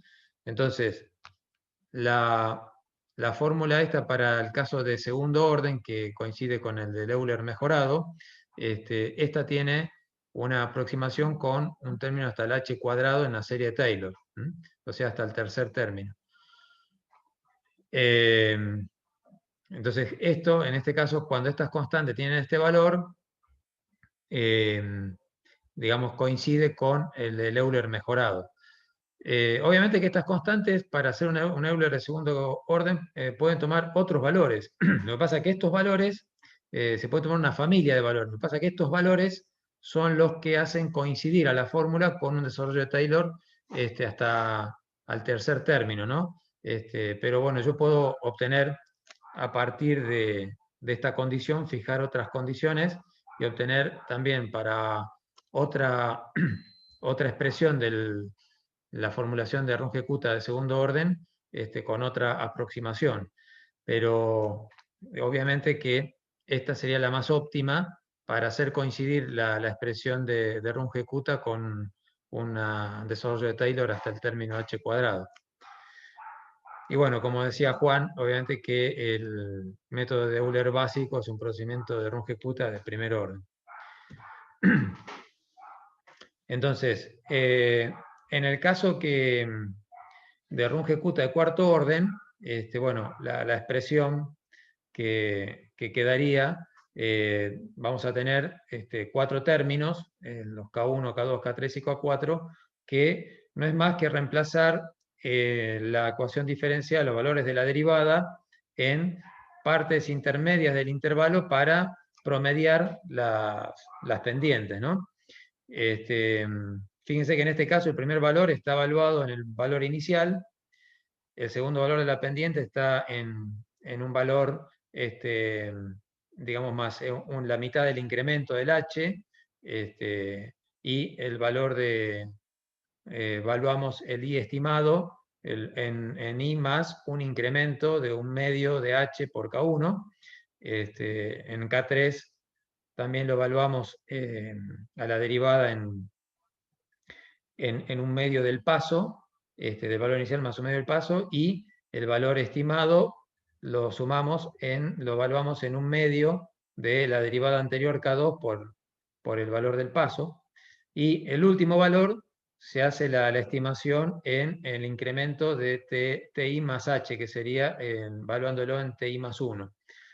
Y el valor estimado de Y se calcula el valor anterior más la derivada encontrada de K3 por H. Eso, que así, digamos, explicado de esta manera, parece un poco complicado de entender, gráficamente es más sencillo. Fíjense que acá tenemos un gráfico, nosotros estamos en el punto T sub I y queremos ir en el TI más 1, ¿no? Este sería el H. Entonces, si yo voy con un Euler básico, que sería la fórmula del Euler básico, yo iría por, a ver si podemos, yo extiendo esta recta y con el Euler básico seguiría por acá y llegaría por acá arriba. Este sería mi estimación con el Euler básico. Entonces lo que hace Runge-Kutta es promediar esa pendiente. Después cuando toma la mitad del paso, en TI más 1/2, y acá calcula la nueva pendiente, la K2, ¿sí? Que tendría este valor. Con este vector estoy definiendo la pendiente K2. Y después, en el mismo punto, calcula la K3, ¿sí? Como el valor de la pendiente estimada anterior más 1/2 de K2 por H. ¿Sí? Y después calcula, tomando el paso completo, calcula la pendiente, con la K3 calcula la K4, y después lo que hace es un promedio de todas estas pendientes. Entonces, al hacer un promedio de todas estas pendientes, acá, lo que obtiene es este valor estimado y corrige el valor que inicialmente iría a parar acá arriba, lo corrige y termina obteniendo este valor. Entonces, este valor tiende mucho más, se acerca mucho más al valor exacto, como vieron recién cuando Juan mostraba las comparativas con los distintos métodos. Y bueno, básicamente lo que trata el método de Runge-Kutta es promediar las pendientes para mejorar la estimación, ¿no? Entonces, en este caso, el de cuarto orden, lo que está haciendo es esto, ¿no? Es corregir esta pendiente inicial que iría a parar acá arriba con el Euler básico, y que podría mejorar con el Euler con el Runge-Kutta de segundo orden, que sería un Euler mejorado, teniendo el promedio de esta pendiente y de esta, que bajaría un poco. Bueno, sigue haciendo, calcula dos pendientes más y las promedia. Entonces, el valor, digamos, estimado final, viene a parar acá, que se aproxima mucho más al valor exacto que los otros métodos, ¿no? Y bueno, acá lo que tenemos es una comparativa, también como una forma mostró Juan, de los métodos de Euler, acá, perdón, de Runge-Kutta. Acá estamos comparando los de segundo, tercer y cuarto orden. Acá está también la expresión del de tercer orden, que bueno, no es tan empleado. Como decía Juan, el método más empleado es el de Runge-Kutta de cuarto orden, que tiene una estimación de OH a la quinta. Fíjense cómo pasamos, estaba el de segundo orden, que equivale a un Euler mejorado en relación al tercer término en la serie Taylor. Está en término al quinto término en la serie Taylor, ¿no? Estoy tomando 5 términos en un desarrollo de serie Taylor para estimar un valor. Entonces, eso obviamente reduce muchísimo el error. Obviamente que el costo computacional, como mostró Juan, aumenta, pero bueno, la verdad que el método es muy preciso y muy insensible también al tamaño de paso, mantiene la precisión con tamaños de paso mayores, lo cual lo hace como un método muy eficaz para la solución de ecuaciones diferenciales en forma numérica. Y bueno, acá nada, estaba lo mismo que ya mostró Juan, nada más que estaba hecho con el cálculo manual y acá con el Excel, pero bueno, esto es antiguo, o sea que ahora estamos trabajando con la programación con Scilab, así que esto, bueno, era una muestra entre los valores que mostró Juan, entre 1 y 1,5, del método de Runge-Kutta de cuarto orden, donde se ve realmente que acá lo que vamos a ver es el error que se comete. Tenemos los valores estimados con Runge-Kutta de paso 0,1. Podemos ver acá en la tabla con 0,1. Vemos que el error está prácticamente en 0, ¿no? Recién en la cuarta cifra significativa tenemos un valor distinto de 0, pero fíjense que eso lo logramos con un Euler mejorado con un paso que es 0,05, la mitad de ¿no? Así que acá pueden ver comparativamente cómo aún mejora la precisión de un método respecto al otro. Lo que sí, bueno, el costo computacional lo vemos acá y lo que mostró Juan con el programa en Scilab, que bueno, tengo que calcular todas las pendientes en los valores intermedios del intervalo entre los puntos que estoy tomando, y después hacer el cálculo de la estimación, ¿no? Pero bueno, eso con un programita se ahorra un montón de tiempo, es simplemente armar el programa, pero una vez que está armado, la respuesta es inmediata. Bueno, con esto abarcaríamos ya todo lo que son los métodos de Euler y Runge-Kutta. Nos estaría quedando por ver dentro de lo que es solución de ecuaciones diferenciales, el método de diferencias finitas, que es que lo vamos a aplicar para ecuaciones en derivadas parciales. Hasta ahora hemos visto métodos, los de Euler y Runge-Kutta, de primer orden y de segundo orden, pero siempre en derivadas totales. Bueno, ahora después vamos a ver, y ya con eso cerramos la clase que viene, el método de diferencias finitas que es aplicable para métodos para ecuaciones diferenciales en derivadas parciales, ¿no? Vamos a ver cómo se aplica. Y bueno, sí, perdón, Diego, perdón que se extendió la clase un poquito más. Bueno, dejamos acá la clase que viene, vemos las diferencias finitas y bueno, sería la última clase teórica, ya cerramos el año con todos los temas de la materia. Así que bueno, les pedimos disculpas que se extendió el horario y bueno, nos vemos el miércoles que viene. Nos vemos. Gracias. Buenas noches, gracias. Bueno, chicos, nos vemos. Profe. Gracias, Sí. buenas noches. Buenas